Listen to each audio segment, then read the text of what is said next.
So therefore, these are dangers. So if we are talking about judicial reforms, yes, it must start. We have no business to be talking about reformation of judiciary if we can't set our house in order in the manner in which we select our judges. That is the first thing. 2, law and literature, yes. As I said, spiritual journey, beauty has a place in spirituality. I recognize to look good, to speak well, to write well, all these are expressions of beauty. And I said it is important in my judicial career. I took a lot of interest to see that I wrote no nonsense. You can't really dump me as a person who simply writes something, and not the types where they bring all hard words and then jumble that together and then a kind of a dysentery, oral dysentery, as they say. So it need not be like that. See, everyone had I wish I had brought the book on Hidayatullah, Judges Miscellany.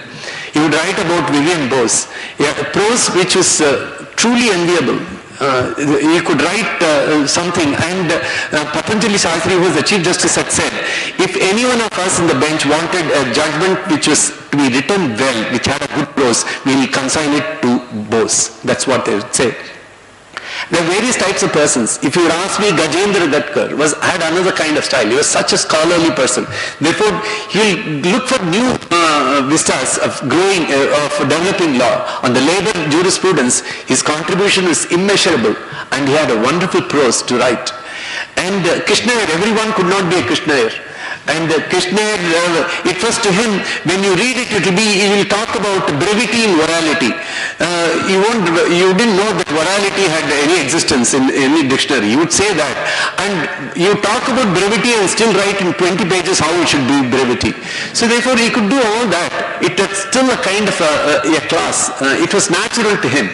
Even when he spoke, if anyone of you had heard the Krishnayar, he had a kind of a command which was simply natural to him.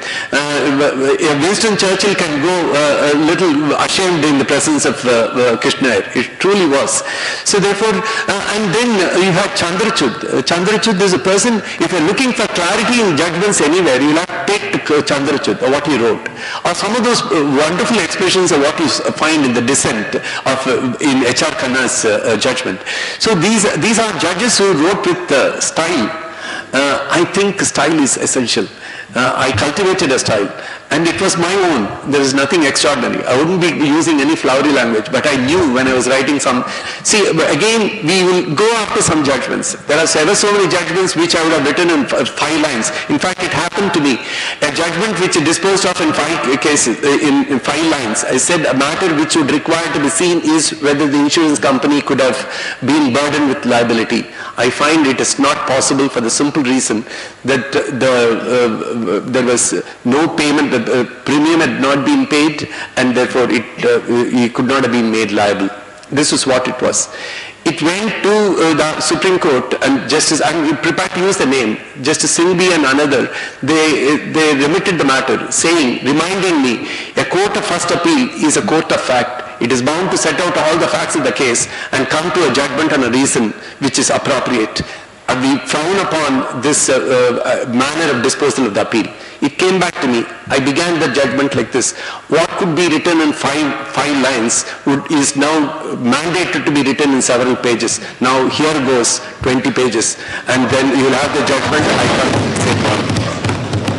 So therefore, there are manners of writing. Some cases can be like that. There are some cases which should hold out a big interest for you to go after, that which catches the imagination, where you are expanding the frontiers of law somewhere, where it ought to be seen persons, read by persons, and ought to be quoted everywhere. It ought to be nicely exhibited, right?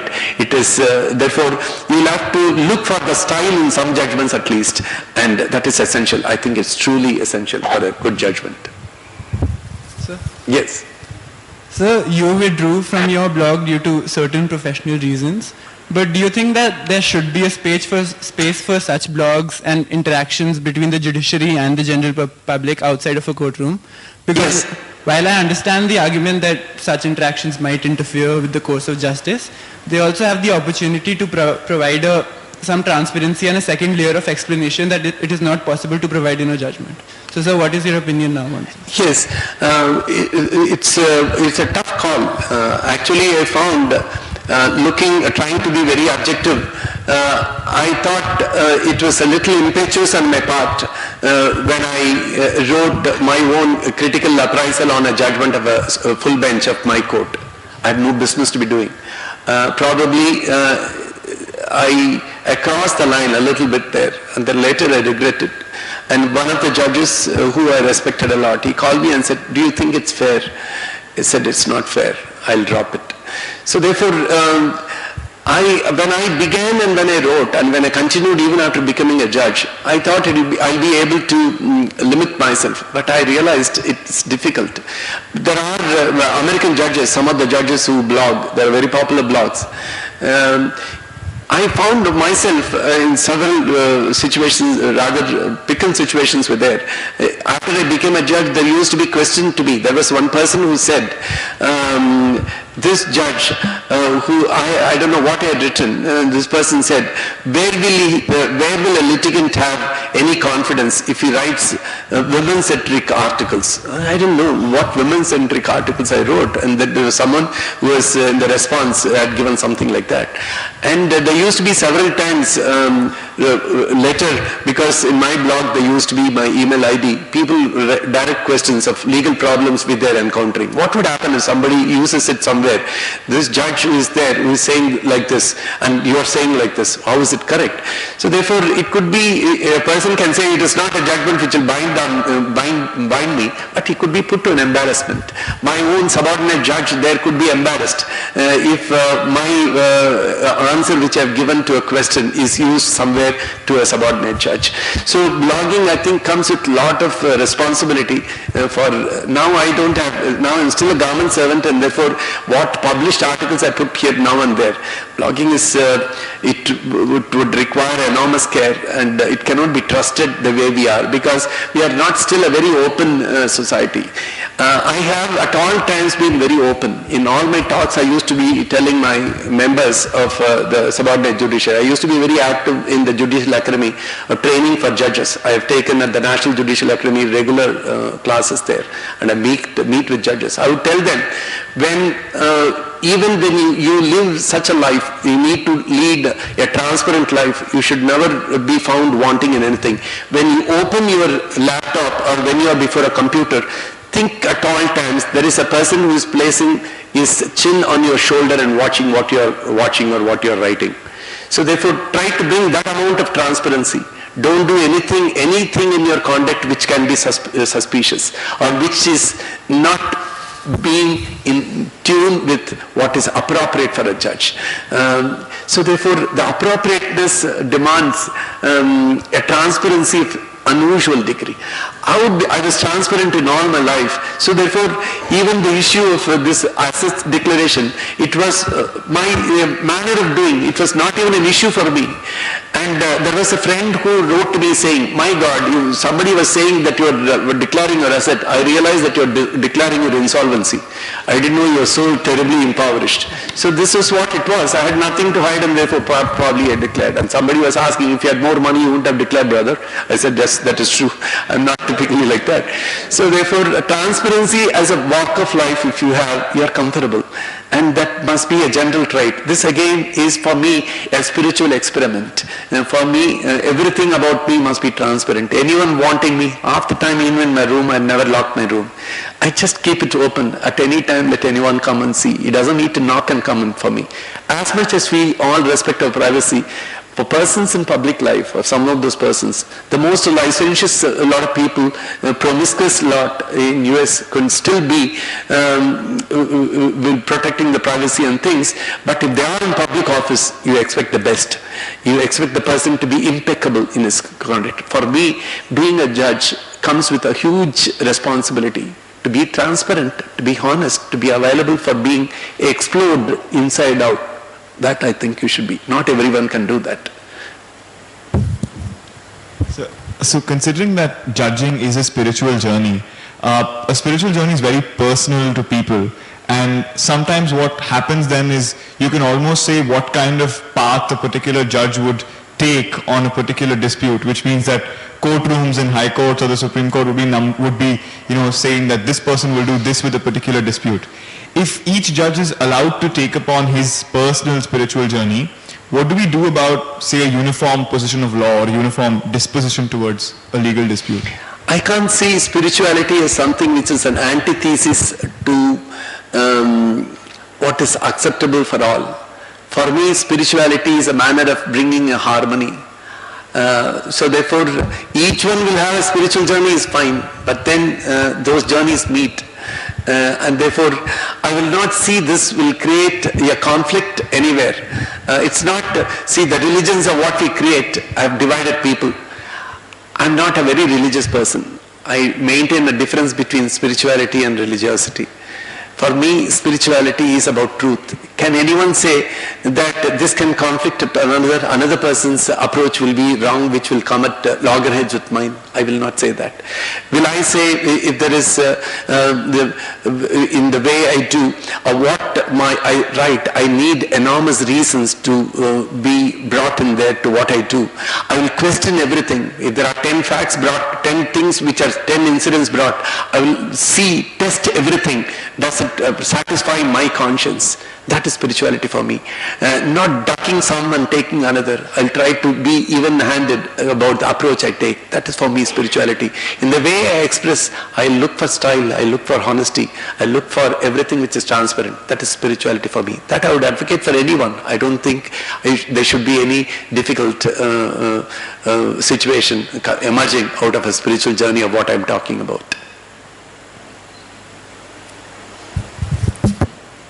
Sir, with respect to your suggestion for us as law students to enter into the lower judiciary at a far more early level than at the higher judiciary. So my question is, there is no incentive per se for law students to enter into the lower judiciary because seniority is given precedence over merit, and if that option is juxtaposed to a corporate job where you probably might not get satisfaction of your job, but you at least get some remuneration. As opposed to that, the job in the lower judiciary will not get you as much of monetary gains, nor will it get you satisfaction. So how do we resolve the conflict? Yes, a lot of things have changed. From the time when things were very difficult for early judiciary, members of the early judiciary. Now, Shetty Commission and later E. Padmanabhan report have made possible scales of pay which are not bad. I won't say an entrant judge who draws 60,000 rupees with a car given with 2 persons in the house to take care is such a bad life to start. Even with a lawyer working in any senior lawyer working in this apprentice, I think in the Supreme Court they give you somewhere close to about 30,000 and elsewhere probably about 25,000, a lawyer initially to be paid. But in 1 or 2 years for the lowest judiciary, you get that. And it's not experience, it's not merely the seniority which gets the reckoning for getting drafted. At various stages, the Shetty Commission recommendation provides for the merit cum seniority as playing an important role.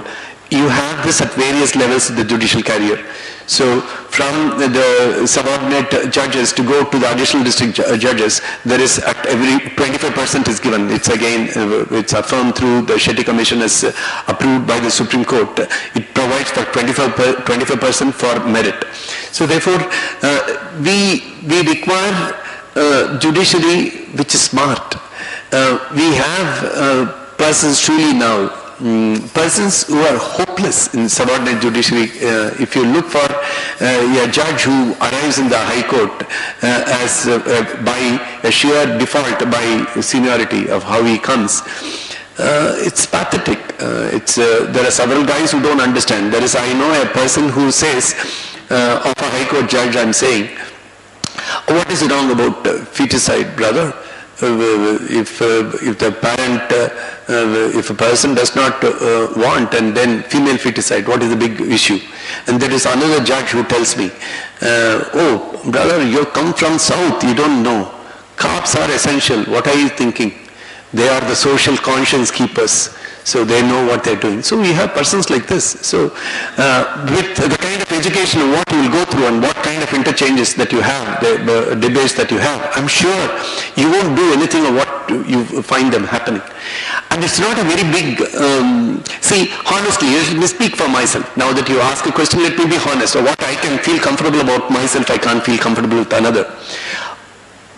The first salary when I got through a check was 57,000 as a High Court judge. I didn't have the courage to take it to my wife, and normally she used to bank. And for a whole week I said the salary had not come. So I used to be scared, because 57,000 rupees was perhaps the lowest fee I would have taken on an engagement as a senior counsel. Or what can go on a day is what you end up getting for a month. But then was I poorer off? After some time, it was just that I required a sufficient encouragement for my wife before everything was all right. I had all servants in the house. There were 9 servants, if you want to know the number exactly, 9 servants in the house. You have a large house, probably in the best which you can't afford to own your own. You would have your car driven by somebody. You have every creature comfort taken comfortably. If you're looking for crores, yes, there may not be there, but then what do we do with that? I like to believe that what I would have done as a lawyer, if I would say I have done a lot of service law and labor law in my practice, or what I would have done throughout my career for 30 years, would be what I will do in 6 months as a judge. The kind of learning, the kind of empowerment, the strength that you have, and your ability to change course for certain persons, the ability, that which makes it possible to be rendering justice from morning through evening. We are so unjust in so many ways. It happens in the way we behave. But then, if you are committed to justice in the court and you are trying case after case to be seen that you are delivering justice, you are trying to do something for a person who is coming to you, the feeling of empowerment is immeasurable. So the kind of a satisfaction, if I'm comfortable, I'm fine. If somebody should ask, are you driving a Mercedes? I don't, brother, but I'm fine. I don't, you don't have your house in Akbar Road? No, I'm fine. I'm in Shah Jahan Road, right? No, but I'm still fine. I can live in an apartment. So therefore, it's really what you want to be. If you're looking for comfort in life, you can still smile. I go back home every day and smile at my wife. That's a big deal. So therefore, it may not happen with everyone. As a judge, you can go back home and smile and kiss your wife and take your children in your arms. That's fine. So therefore, this is what, for me, the profession can give. Strong advocacy is surely good. I'm not saying no, judging is the only way. I'm saying being a lawyer makes possible that kind of a thing. So many persons are looters. For heaven's sake, don't get drawn into that. It's too much of a temptation to be a lawyer where you see money in millions. The biggest, the richest people in India is, don't think it's merely the Ambanis or the persons or the senior. The Shah Rukh Khan and Salman Khan can't come anywhere near what Harish Salve or the Dushyant Dave or Kapil Sibal. I know of a senior counsel who sometime back wanted some appointment for taking an opinion. And after some haggling, he was prepared to give time. I'm not naming the person. And the party was asked to deposit 15 lakhs for 15 minutes. He said, no, 15 lakhs for 15 minutes, no, I know something, I want to only see him. But a few lakhs is all right. He said, no, you're out of the list. Now, next in the list for him is being seen. The people, therefore, making money like that. So therefore, there is a lot of money. It will come at some point of time, perhaps. But then our entry into litigation must be for a cause. Therefore, I said, with care, it should be a spiritual journey that you undertake. You should know what your wants are. You should be feeling contented. You should be in a position to be happy at all times. it's difficult for me to, I would take a challenge with anyone. Kindly insult me, let me see whether he can do that. I don't think anyone can insult me. And that's again what I believe is my journey. And that's how it should be. You can't feel insulted. You can't feel offended. You are comfortable with yourself. You have a high esteem of yourself. You think you're bright. You're fine. You're not being proud. You are comfortable what you are. That can come only with a kind of understanding, with some introspection of what you make and to feel comfortable. Yeah. So you talked briefly about your days as a lawyer. So I wanted to ask you one fundamental question. Can a lawyer afford to have a conscience? Because on paper we are there to provide a clear image for the judge to see. But sometimes for the benefit of our client, we are made to distort or even destroy that image just for our client's benefit. So again, it happened some time back, in probably before the memory fades. Fali Nariman writes about this. He was bringing a case for an argument which the judge said is such a hopeless case, Mr. Fali. How are you bringing this case? Why are you arguing? Then he told without batting an eyelid, yes, my lord, this is what I also told my client. But he said, try to your judge. So therefore, I did it. So it's like that. So it's fine. I told you, therefore, it's possible. From 1982, I promise you, I say this in public platform only in order that I get tested by somebody. No, I was your client, sir. You asked me to tell me a lie. I was your junior, sir. You told me this is, we'll modify it like this. I'm sure nobody can ever point out to me like that from 1982. So therefore it is possible to be completely on the side of the truth. It's perfectly possible. And I can tell you it's not at all times fooling a judge around. It just can be comfortable about what is. In every case, there is nothing like 100% strong case, there is nothing like 100% bad case. You would have found that in the moot competitions and the problems which are set. It's never a very strong case, never a bad case. There is always something, isn't it? So therefore that's what it is. Being a lawyer is trying to help you focus on that strong point of what you think is relevant. You don't need to be untruthful there. It can just be, it is compatible, truth is perfectly compatible with a lawyer and his profession. We are all trained wrongly. It's not your truth, man. It's not your life. Don't do like that. Don't think we can be only speaking truth. Challenge the person. You tell the person, sir, it's perfectly possible to be truthful. If it's not a good case, it's not worthwhile. That's all. There are ever so many persons who are truthful cases who are not able to get the justice done. Be you part of that group of people who identify and work for the truthful people. That's good enough. So many people are there probably wrongly advised. They don't know. So much of judicial time is wasted on cases which are hopeless, where you can't stand for a minute, but then they're just getting to be filed because somebody says, we'll take a chance or we'll try and see. The judge does not understand. So therefore these kind of things happen. Let us be understanding judges. Let there be persons whose words will be respected. That's why I say, after some time, I know in my court, I know who I should listen to and who I should not listen to. These are all problems. I come with baggage. In fact, there was an experience of a friend of mine who was sitting in my court, who wanted to sit in my court. I said, please don't ever come there. I will be embarrassed. No, she said, no, I'll have to be there. She was an elderly person to me, an elder person to me, and it took her to be more than a sister for me. So she came in after an hour. When she got up, I knew also I was to go. I went back to my chamber, knowing she was going to come through the other door. She came and said, now what the hell are you doing in court? So I was therefore putting my head down. Tell me now, what have I done? Somebody begins a sentence, you close the sentence for him. What do you do? Should he not be listening more? I said, no, the person I know, this fellow who has not worked while listening, give him a chance. He has probably some story to say. He has probably some narration to give for the sake of the client. It was possible at some point of time. I've known my father beginning the case, arguing the case. Typically an old man, if he had been alive today, he must be 102 years. So of another generation. I see myself as 2 generations ahead of you. And for him, there was enough time to be arguing at length, leisurely. Not anymore. We have hundreds and thousands of cases. I would have on my board 85 cases to 105 cases. In a month, I used to be disposing of, you believe me? So ask somebody there in Chandigarh. I used to dispose of somewhere close to about 3,000 cases a month in motor accident claims roster when I was sitting. I used to adopt several tactics. Yesterday, I passed an order in Secunderabad, 642 cases at one go. I would try to identify cases of one say this, who do you want to please? What I say, the last line is what is important. Anything else is not important. If there is anything else is not very seriously to be disputed, say in just one line, leave it there.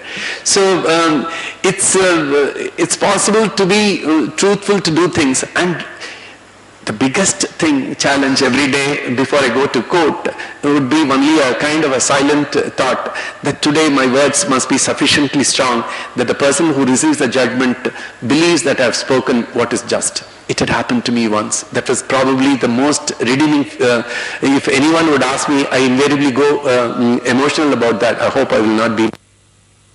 This is about a Sikh gentleman who was in my court.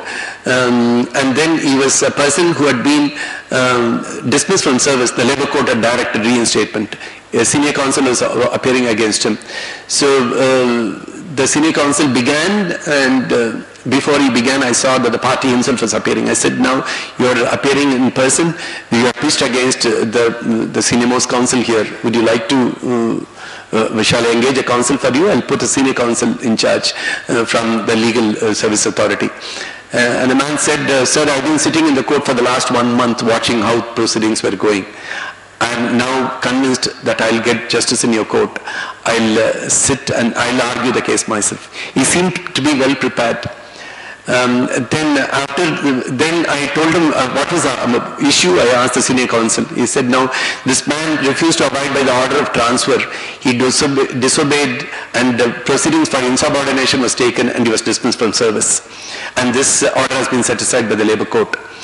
And then I turned to him and I said, I've come away from a place from Chennai to Chandigarh that is about 2,800 kilometers. I've come on a transfer. I'm a transferee judge. Do you think you'll get justice before me? He said, so all the more, sir. I have no problem. Even if it's a transferee judge, you have accepted transfer. I did not accept transfer, but I'm sure you'll still be objective. It went on at various levels, and ultimately a stage when I thought you take instruction, I told the senior counsel, take him back, find out what his terms will be. Then I turned to this guy and told them, let him take instructions and come. That man, the senior counsel, phoned up his client. He went out of the court and came in and said, sir, we'll take him back. We don't have a problem. Let him not ask for wages. So I looked at him. I thought it was all coming to an end. He said, no, sir, I will not. I would want the full wages as well. So then I said, no, I've given you every opportunity. When I'm going to hear and pass an order, I'll pass now an order which will be only by what the books say and what you think is proper. In a situation, have you done correctly, or was it you very guilty of gross insubordination? I'll listen to you. Then I proceeded and then ultimately allowed the writ petition and found the dismissal to be correct. On that day, you must have seen, as I was delivering, I never reserved any judgment. I used to dictate everything in the open court. When I was dictating the judgment and it was over, that man who was wearing the glass, he put it down, and then that man sat in the chair. He wept, he had tears, and then he gathered himself. He said, sir, I didn't have the courage to stop you at the time when you were dictating, but you gave me every full chance. I missed out. I will not regret that. I will never regret in my life what I did, but I will not say that I could have got better justice before anyone else.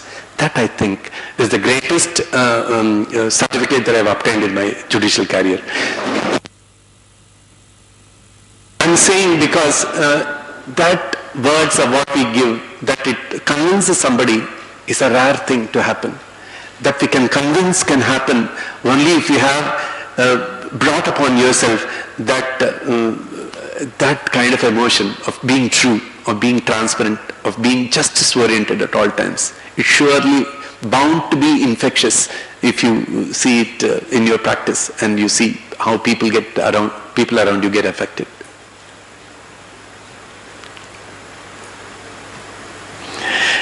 Thank you very much. I think we have taken more than all the time.